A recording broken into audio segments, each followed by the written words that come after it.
Amazonas TV. Oferecimento. Massas Fortaleza Express. Muito mais sabor em menos tempo.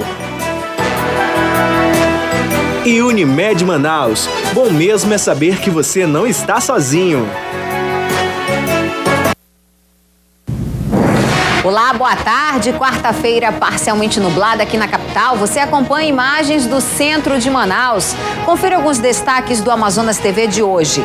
Mais um suspeito de participar do assalto à Faculdade Newton Lins se apresenta à polícia. O crime ocorreu na semana passada e toda a ação dos bandidos foi registrada por câmeras do circuito de segurança da instituição. Danilo Queiroz de Moraes, apontado como mentor intelectual do crime, está foragido. Delinquência juvenil, o que tem motivado adolescentes a cometer crimes? É o assunto da nossa entrevista. Buracos ou crateras, algumas ruas do bairro Terra Nova, na Zona Norte, estão intrafegáveis. A nossa linha que atende o Terminal 3034, ele está desviando a rota dele porque não tem condições dele andar nessa área aqui do Terra Nova 2, devido a tanto buraco que tem nas ruas. E a gente vai mostrar ainda a situação de moradores em Manaus afetados pela cheia do Rio Negro. E em Barreirinha, na região do Baixo Amazonas, famílias abandonam as casas que estão alagadas.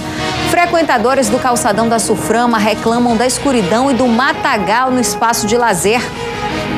O Amazonas TV, o seu telejornal da hora do almoço, já começou.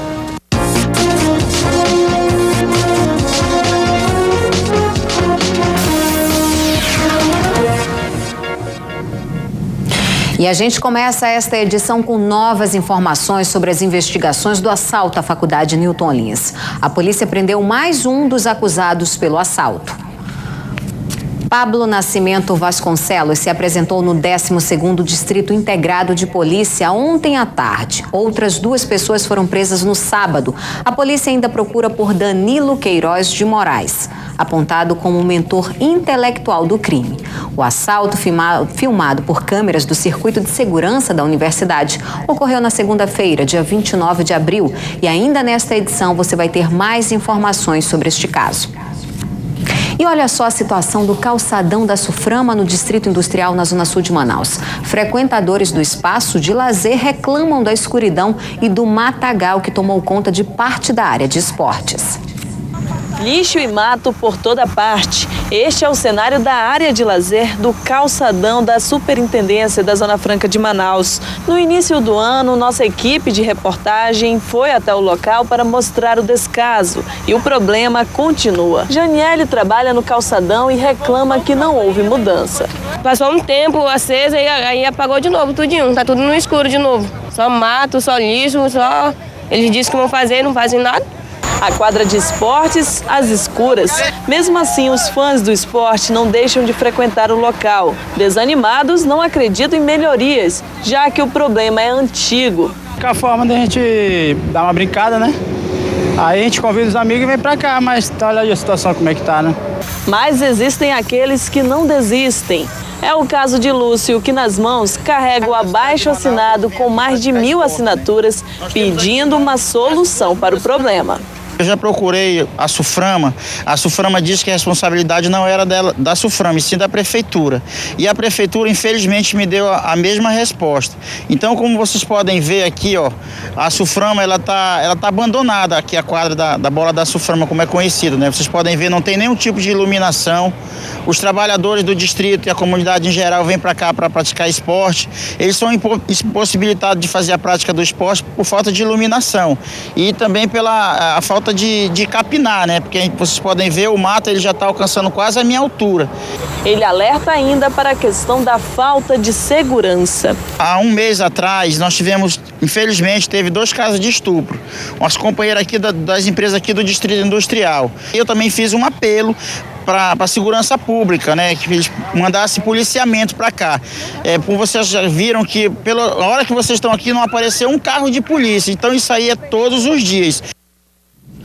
E a nossa produção também entrou em contato com a Superintendência da Zona Franca de Manaus, que informou que os reparos na área são de responsabilidade da Prefeitura. Já a Secretaria Municipal de Infraestrutura disse que vai providenciar a troca das luminárias na quadra esportiva. Informou ainda que já foi feita a troca das luminárias, porém, os atos de vandalismo é que estão prejudicando os frequentadores do espaço de lazer. Quanto ao mato e ao lixo, nós estamos aguardando a resposta da CEMUSP. Agora você vai acompanhar a situação das vias no bairro Terra Nova, na Zona Norte. É tanto buraco nas ruas que o problema já afeta a passagem de veículos. Até os ônibus que circulam no bairro tiveram que mudar o percurso.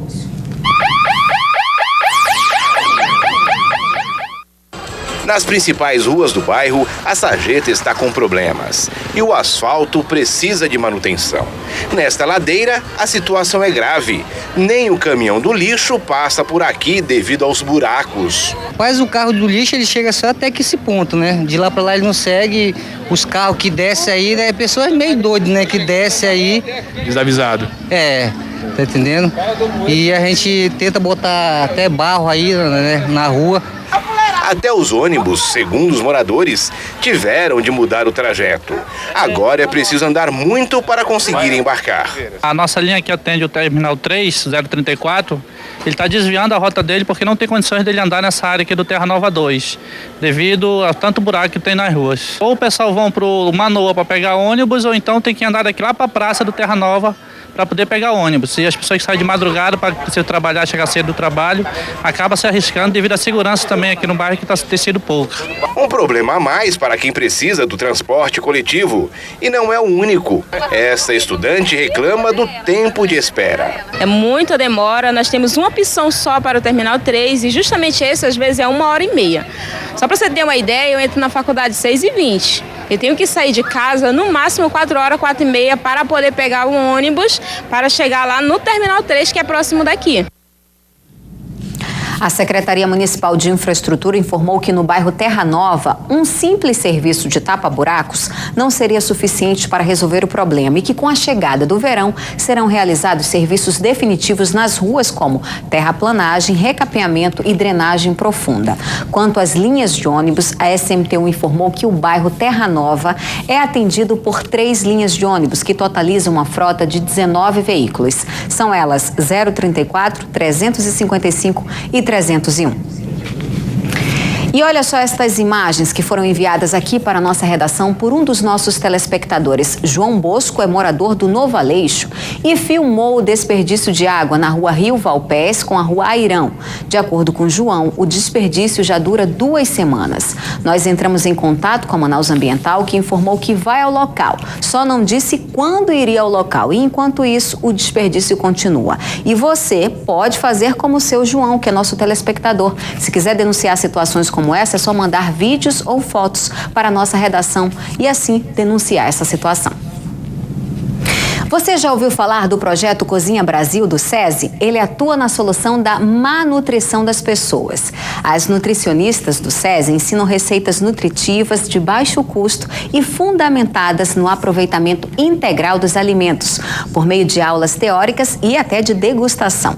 Rubens Medeiros, ao vivo conosco, vai mostrar como é que funciona tudo isso. Boa tarde, Rubens.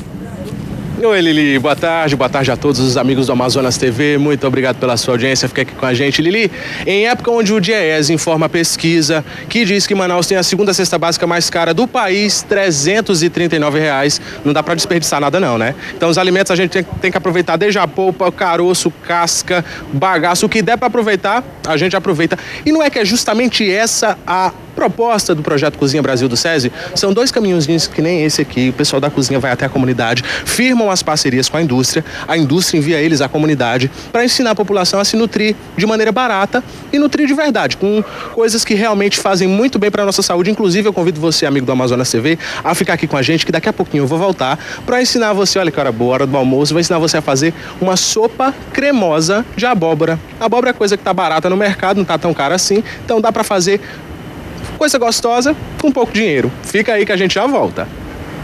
Tá certo, Rubens. Tô curiosa já.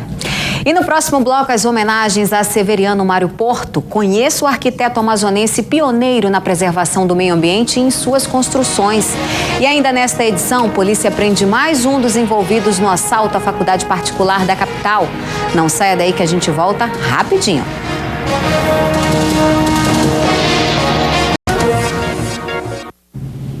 Agora a gente vai a Brasília porque a Comissão de Assuntos Econômicos do Senado Federal rejeitou a emenda que reduziria o ICMS na Zona Franca de Manaus. Mas a manutenção da alíquota de 12% no polo industrial ainda vai à votação no plenário da Casa.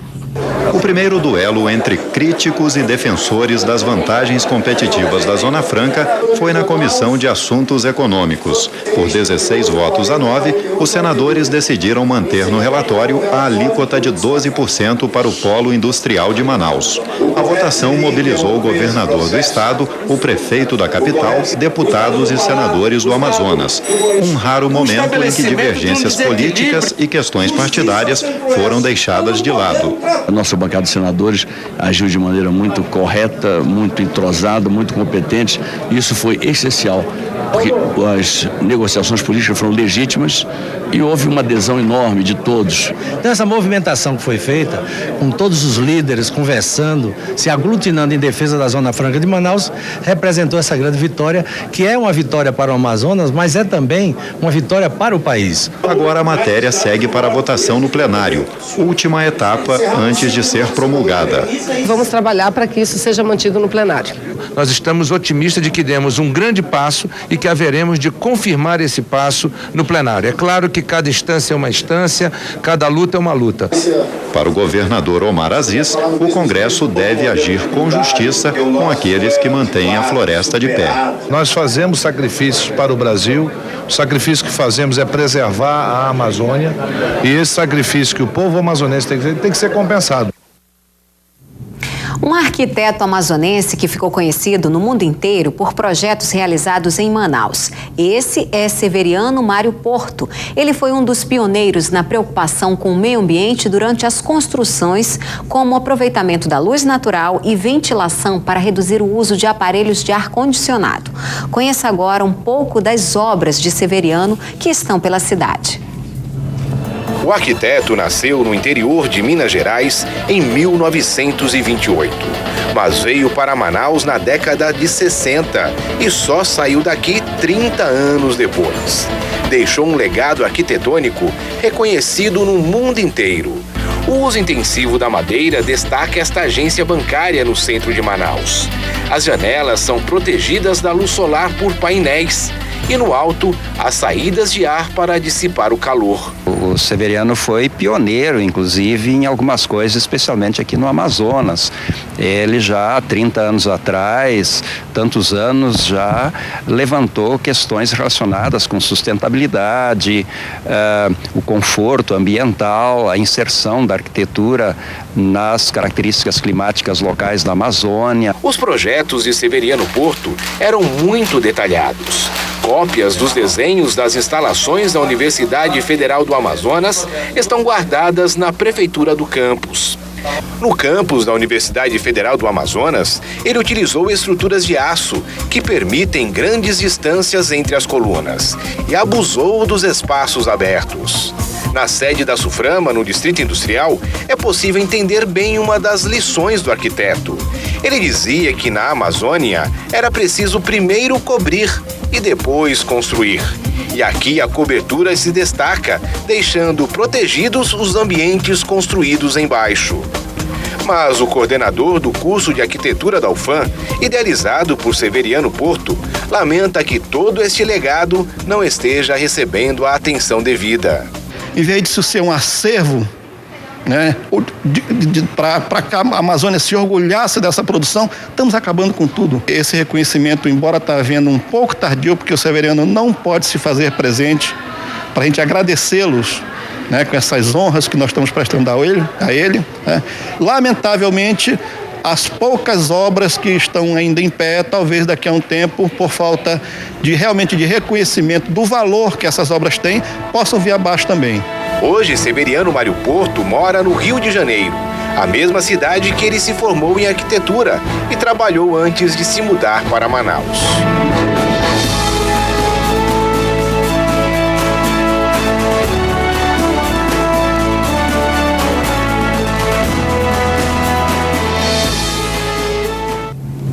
E hoje a Assembleia Legislativa do Amazonas está homenageando Severiano Mário Porto com a Medalha do Mérito Legislativo Rui Araújo. A concessão é referida ao cidadão que se distinguir por seus méritos no meio político, jurídico ou cultural e demais segmentos da sociedade amazonense. Depois do intervalo, tráfico de drogas, homem é preso no bairro Santa Luzia com cerca de 5 quilos de oxi. E o acusado era o chefe de uma boca de fumo, segundo a polícia. E ainda nesta edição, aprenda a receita de uma sopinha de jirimu. E ainda reaproveite as sementes. A gente dá as dicas daqui a pouco. Agora, meio-dia e 19 minutos, o intervalo é rapidinho e a gente volta já.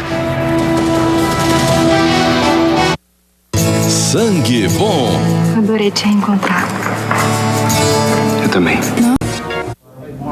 Um homem é preso no bairro Santa Luzia com cerca de 5 quilos de oxi. Segundo a Polícia Civil, o acusado comandava uma boca de fumo na zona centro-sul de Manaus.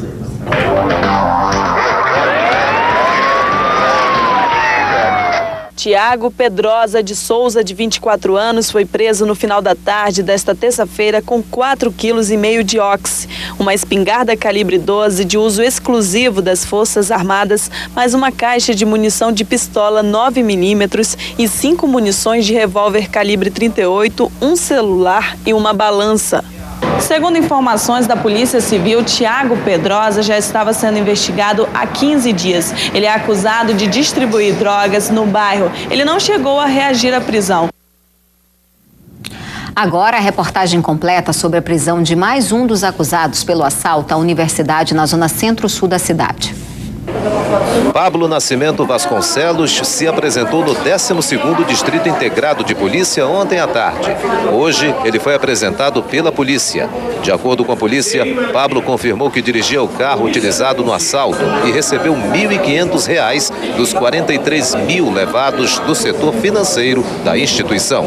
O Pablo confirma que houve uma reunião num determinado bairro, produziram um roubo e depois voltaram para o carro. E no final, ele, na metade do caminho de retorno ao bairro, ele deixou o Danilo, o Bruno e o Alano na metade do caminho. A família, juntamente com o advogado, nos procurou, fez a apresentação do Pablo e ele foi inicialmente trazido à seccional da Zona Centro-Sul e foi interrogado pela doutora Osana, que preside o inquérito policial, e agora estão sendo tomados os atos necessários a fazer o encaminhamento dele ao sistema prisional.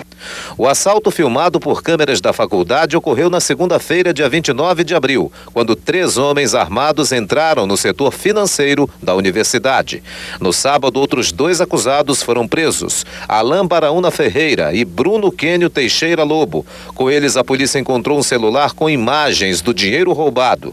O outro acusado pelo assalto, Danilo Queiroz, é aluno da universidade e é considerado mentor do crime. Ele cumpria pena no regime semiaberto e continua foragido. E hoje o Amazonas TV vai falar sobre crianças e adolescentes envolvidos em vandalismo, brigas e até mesmo participação em crimes, como assaltos e homicídios. Ultimamente tem sido comum vídeos nas páginas sociais mostrando briga entre adolescentes em frente à escola e dentro da escola também. Mas o que está acontecendo com os nossos jovens? Para tentar responder a essas questões, nós convidamos a psicóloga Elisane Pinheiro. Boa tarde, seja bem-vinda ao Amazonas TV. Tá virando já uma rotina, algo comum esse tipo de conflito e envolvimento de jovens, né? Por quê? Temos 3 motivos básicos que levam o jovem, o adolescente, a criança também, que a gente tem as crianças, a praticar esse tipo de delinquência e de comportamento. O primeiro é a própria adolescência. Então, o adolescente, ele está em busca da identidade dele, ele é impulsivo, e o adolescente, ele é imediatista, ele não tem amadurecimento para verificar isso a longo prazo, as consequências a longo prazo. Esse é um dos fatores. O outro é a banalidade que ocorre da violência. Hoje o adolescente, qualquer outra pessoa, tem contato com a violência pela internet, na TV. Dentro de casa? Dentro de casa também, na comunidade, na própria escola. Então, a banalidade. O próprio adolescente, ele não tem credibilidade mais na justiça social. O que acontece com esse adolescente? Ele vê a impunidade. Mas a gente não está falando da punição socioeducativa, mas outras alternativas de punição. Existe a cultura da paz. Vamos mostrar umas imagens que circulam nas redes sociais. Esse tipo de ação, de jovens, meninas brigando com meninas, briga de meninos também.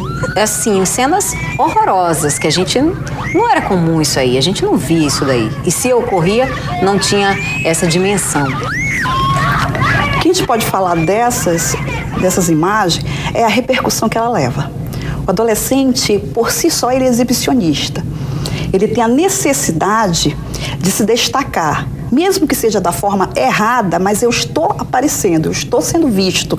Porque muitas vezes ele é invisível dentro de casa, ele é invisível na instituição que ele frequenta, ele é invisível na comunidade.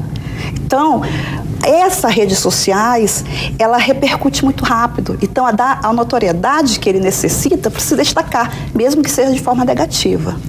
A senhora, além de ser psicóloga, foi professora há 20 anos na rede. Sou professora, né? Na rede pública, e está tendo contato, né? Inclusive fez um estudo de caso sobre esses conflitos. Sim. O que a senhora constatou? O que eu constatei é que não há o link entre família, escola e comunidade. Os pais hoje estão jogando a educação doméstica para a escola. O professor está deixando de cumprir o papel dele como professor, né, de pegar o que a criança e o que o adolescente traz e lapidar e transformar ele num cidadão. Hoje o professor, ele é psicólogo, ele é pai, ele é enfermeiro, ele é polícia dentro da escola. E muitas vezes ele também sofre ameaças. E muito. Tem vários professores com problemas psicológicos, afastados, sustos psicóticos. Então, o que acontece? Enquanto a família não pegar isso para ela, ver o papel da escola, separar o papel da escola da família e fazer uma ligação, uma comunicação, um canal de comunicação entre escola, família e comunidade, isso vai só piorar. E além desses conflitos, né, dentro da escola, a gente também tem imagens de envolvimento de adolescentes no crime, como homicídio, assalto. Isso está virando rotina. Quase sempre a gente está mostrando, por exemplo, esses adolescentes que a gente mostrou aí nas imagens, eles participaram de um assalto a um taxista. Ou seja, o que está ocorrendo com os nossos jovens? O que a gente constata hoje é que muitos pais estão tão envolvidos em ganhar a vida que os filhos passam a ser acessórios. Infelizmente, é verdade. Ou seja, o filho está solto aí, não quer saber se está estudando, se ele tem um acompanhamento. Muitas das vezes, a senhora como professora já deve ter constatado isso. Chama o pai, mas o pai não comparece. Não comparece. Né? E fica por isso? As reuniões de pais e mestres ocorrem 4 vezes por ano, em cada bimestre. O ano tem 365 dias. O pai tem 361 para ficar fora da escola e mesmo nessas reuniões ele não comparece. E o que acontece? O filho, ele é pego pelo mundo, ele é resgatado pelo mundo. Então ele começa a ter valores invertidos, porque muitas vezes os pais falam uma coisa e faz outra. Olha só, um telespectador nosso aqui de Petrópolis, ele está perguntando por que esses jovens têm essa necessidade de aparecer tanto? O que tem motivado esses jovens a procurar se envolver com a criminalidade, a delinquência, para ganhar destaque? Como eu já havia falado, o jovem, o adolescente, ele está em busca da identidade dele, ele não se encontrou no mundo em que ele está inserido. E muitas vezes ele se vê invisível nesse mundo que ele está inserido. Às vezes o pai trabalha muito e quando tem tempo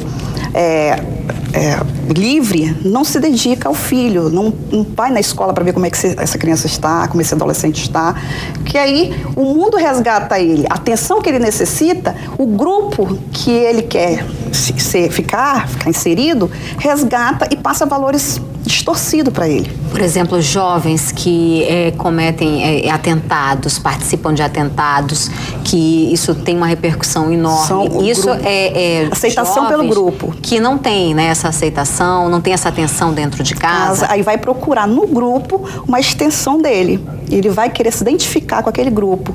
E às vezes, muitas vezes, esses vídeos, se você for pesquisar a fundo, são pré-determinadas essas brigas.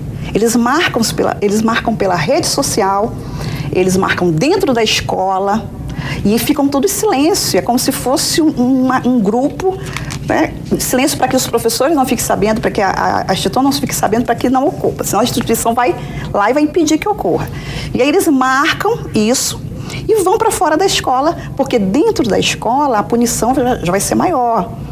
E fora da escola, a escola já não pode se envolver tanto.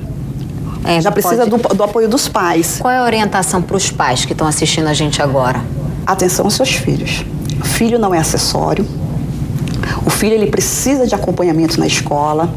Ele precisa fazer uma reflexão sobre o assunto. Os pais precisam fazer uma reflexão junto com esses filhos, ver esses vídeos, procurar saber com quem os filhos andam, quem são os amigos na rede social dos seus filhos, frequentar a escola, fazer um elo de comunicação escola e comunidade e família. Tá certo, então. Gostaria de agradecer os seus esclarecimentos e fica aí, né, o alerta aos pais, né, para prestar mais atenção nos filhos, acompanhar mais a educação. Isso mesmo. Tá certo? Muito obrigada, viu? Boa tarde. E nesta quarta-feira, o presidente da Assembleia Legislativa do Amazonas, deputado Josué Neto, esteve aqui na Rede Amazônica e fez um breve balanço da administração. O deputado, que está em seu segundo mandato na Assembleia Legislativa, assumiu a presidência da casa esse ano. Nesta quarta-feira, fez uma visita à Rede Amazônica. Na conversa com o presidente da emissora, jornalista Felipe Dal, e com o vice-presidente de jornalismo, Milton Cordeiro, falou sobre as atividades no parlamento, sobre a relação com o governo do estado e anunciou uma campanha publicitária que deve ser divulgada em TVs, rádios e jornais do Amazonas. Nós temos algumas campanhas educativas aí pela frente, algumas campanhas institucionais e também alguns momentos que nós temos que homenagear as instituições que fazem parte da história do Amazonas, por exemplo, a Suframa, que no início desse ano fez aniversário de 40 anos. A seguir, população ribeirinha sob alerta. Nível do Rio Negro pode subir até quase 30 metros e moradores das margens estão com medo de novos prejuízos. E ainda a cozinha do SESI aprenda a receita de uma sopa de girimum e reaproveite até as sementes do vegetal. Agora, 12h35, essas são imagens ao vivo do centro da cidade. A gente observa que o sol ele está aparecendo, mas ainda há muitas nuvens. A gente volta já já.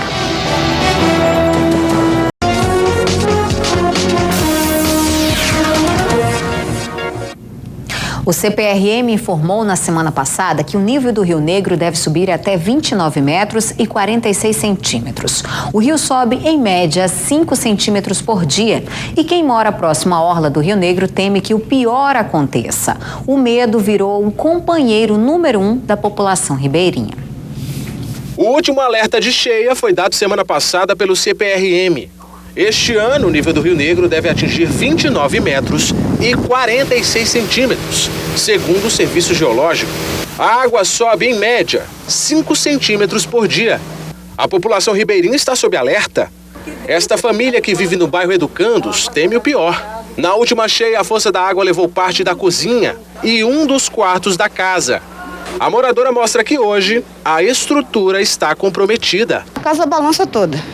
A gente fica com medo, mas não é só com medo assim da casa cair, como tem a menininha que ela tem um problema de saúde e ela usa cadernal, aí a gente fica com medo de uma hora que essa casa desabar e ela dormir, a gente pode socorrer ela, aí pode ser tarde. O medo da casa desabar tem sido o companheiro diário do pai de 4 crianças. A casa caiu junto comigo.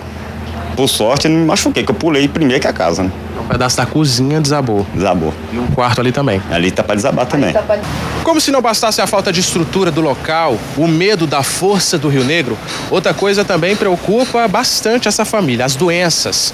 É que o contato direto com essa água suja também com os animais já rendeu muitas idas ao hospital. E não é para menos. Animais por toda parte. Sujeira. Eles já deram começo de dengue, malária, eles já ficaram com problema de respiração. Tem esse meu de 15 anos mesmo, ele ficou com bronquite, pneumonia. E fora contaminação de rato, pelo menos ainda a gente não pegou doença ainda não. Mas muito carapanã aqui dentro dessa casa aqui tem até demais. A Defesa Civil informou que promove um trabalho de prevenção nos bairros ribeirinhos de Manaus. A meta é construir mais de 2.000 metros de pontes nos 4 principais bairros em situação de risco. Mas esperar não tem sido fácil. Falta capital financeiro para alugar uma casa, comprar. E o que eu trabalho aqui, o que eu ganho aqui, só dá para alimentação. E a alimentação, mal vão, um remédio que meu filho precisa, um material escolar. A Defesa Civil informou que desde a semana passada realiza ações nas áreas de risco do bairro Educandos. Pontes já foram colocadas nos becos São João, São João II, São Francisco e Beco das Palhas. Informou ainda que os trabalhos continuarão durante as próximas semanas para atender todos os moradores. Em Barreirinha, moradores de áreas baixas estão apreensivos com a subida da água do Paraná do Ramos e do Rio Andirá. Muitas famílias já estão se mudando para locais mais altos da cidade, como nos mostra o nosso correspondente. A dona de casa Zilma dos Santos está preocupada porque a água já invadiu o quintal da casa dela. Ano passado, por causa da cheia, teve que mudar. O local que conseguiu foi em uma comunidade indígena. Este fato deve se repetir. Estou muito preocupada que vai alagar minha casa, né? Nesta rua, os quintais de todas as casas já estão alagados. Para facilitar o trânsito das pessoas, operários da Secretaria de Obras estão construindo pontes de madeira. Já construímos cerca de 800 metros de ponte na área leste da cidade e agora nós estamos vindo para a área oeste. A Defesa Civil e a Secretaria de Assistência Social mobilizam equipes para cadastrar as famílias atingidas pela enchente. As marombas que serão feitas nas casas e nós já estamos fazendo todo o planejamento necessário para socorrer as pessoas mais atingidas pela enchente, que são as pessoas que moram na zona periférica da cidade.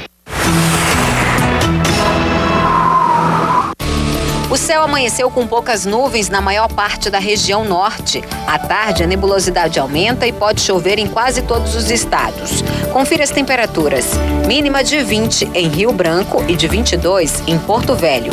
Máxima de 32 em Macapá e em Manaus. Agora o Amazonas TV vai ensinar você, dona de casa, como se faz uma sopa deliciosa de girimum e como aproveitar as sementes também. Eu volto agora com Rubens Medeiros, que está com a equipe do Cozinha Brasil esperando para passar essa receita, não é isso, Rubens? É sim, Lili, estamos de volta. Obrigado pela sua audiência, gente. Hora do almoço é para matar um, ó.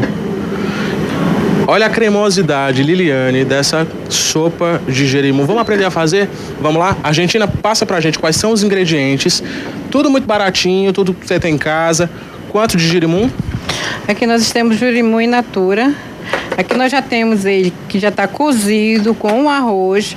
Vamos levar até o liquidificador para ser batido.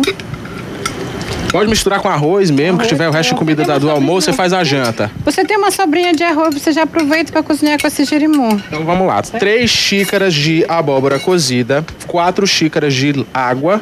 Isso.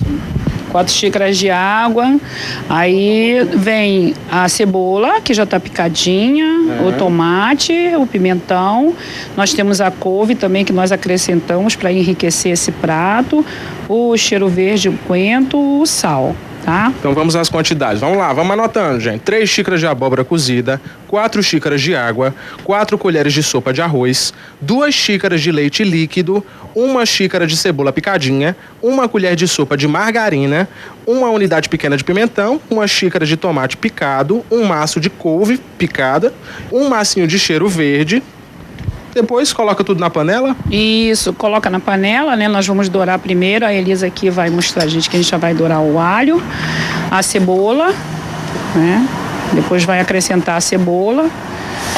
Depois mistura tudo, baixa no liquidificador, vira esse creme. Agora tem que deixar mexer bem para poder encorpar, né? Bem, justamente, para ela poder ficar bem grossinha, bem encorpadazinha para tomar aquele cremezinho gostoso, que fica parecido até com um vatapá, né? Ele tem assim a aparência de um vatapá, quando você mostrou logo no início, e fica um uma sopa bem cremosa e bem gostosa, bem saborosa, bem nutritiva. Gilma Bispo é nutricionista do SESI. Ô Gilma, qual é o valor nutricional de uma sopinha como essa? Olha, ela tem um valor muito grande nutritivo, né? Rica em vitamina A, nós temos o arroz que é rico em carboidrato, né? Nós temos a couve que é aí que tem a vitamina K, temos aí o tomate que é enriquecido com licopeno, né? Bastante licopeno, o cheiro verde, coentro, todos os folhosos verdes que está entrando aí é rico em ferro, então é uma sopa bastante nutritiva. E desse girimum nós aproveitamos tudo dele, né? Por exemplo? Tudo. A casca do girimum, nós podemos estar ralando essa casquinha, né? Conforme está aqui, mostrando aqui para vocês, essa casca aqui, ela vai ser ralada, né? E aproveitada para fazer um arroz diferente, que a gente tem um cardápio aqui, uma receita que é o arroz vegetariano, que utiliza a casquinha do girimum, a casquinha também da melancia. E a semente? E a semente, nós limpamos ela, né? Lava direitinho, e aí vai fazer torradinha no forno, que pode usar como petisco, né? E a semente também, ela é rica em fibras, vai ajudar também na formação do bolo fecal, na boa digestão também, tá? Então, como as folhas também que estão aqui. Então, a gente vai aproveitar tudo. A Argentina agora vai colocar o leite, né? Para bater a sopa, né? Do ingrediente que... Inclusive, dá para fazer até sobremesa, dá para fazer doce. Mostra aqui, Natanael, por favor. Bolo de girimum. Bolo de girimum, que fica uma delícia também, né? Bolo de girimum com coco. Fica muito gostoso, muito saboroso e que nós podemos também estar passando essa receita aí um outro dia, né? Posso confirmar, porque acabei de comer o bolo de girimum e estava muito bom. Lili, vou levar um pedacinho para você. Olha que eu vou cobrar, hein? Obrigada, Rubens. E nós ficamos por aqui. Essas e outras notícias você acompanha na nossa página no G1 Amazonas ou a qualquer momento em nossa programação. Muito obrigada pela sua companhia hoje. Fique agora com o Globo Esporte. Uma boa tarde para você. Eu te espero amanhã a partir do meio-dia. Tchau.